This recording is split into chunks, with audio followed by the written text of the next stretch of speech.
So if you were to take it then a step further, what are the actual FSMA requirements for environmental monitoring?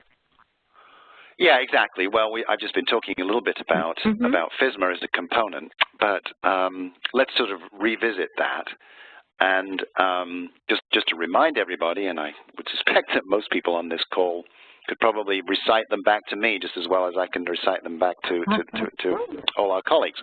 I hope. Anyway, the point to remember here is that if you are making a ready-to-eat food, and it is exposed to your manufacturing or processing environment.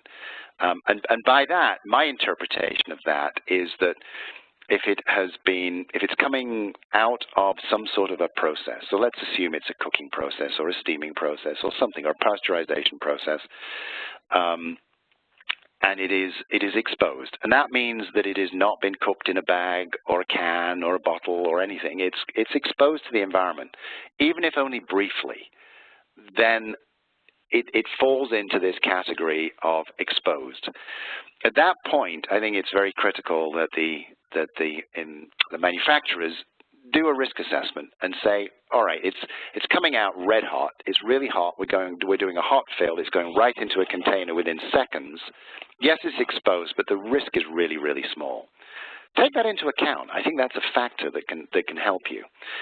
If, on the other hand, it's coming out of a, quote, a cooking environment and it's then moving down the conveyor belt and is very obviously exposed, then that's kind of obvious before it goes in its final packaging. So the key points to think about is question one, is my product exposed? If it is, then ask yourself whether you've got a risk from a contamination in the environment, and the FDA is focused on Listeria monocytogenes and Salmonella very clearly.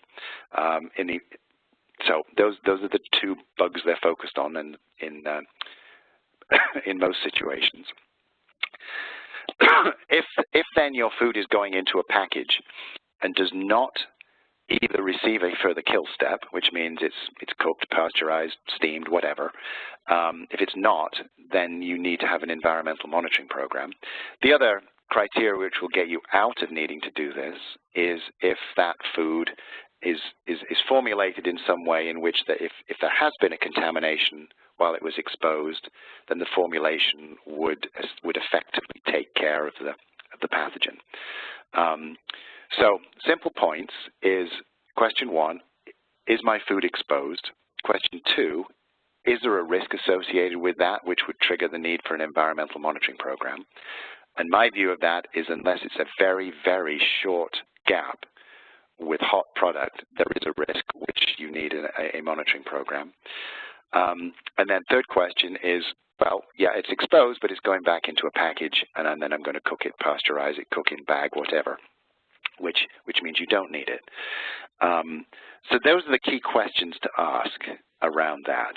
And, just keeping in mind that if you are having to put in place a monitoring program based on FSMA, there are a number of details in the rule around which labs you're using, what assays you're using, documenting your sites, documenting your corrective actions. We've talked about those before, that are important to make sure that you've got all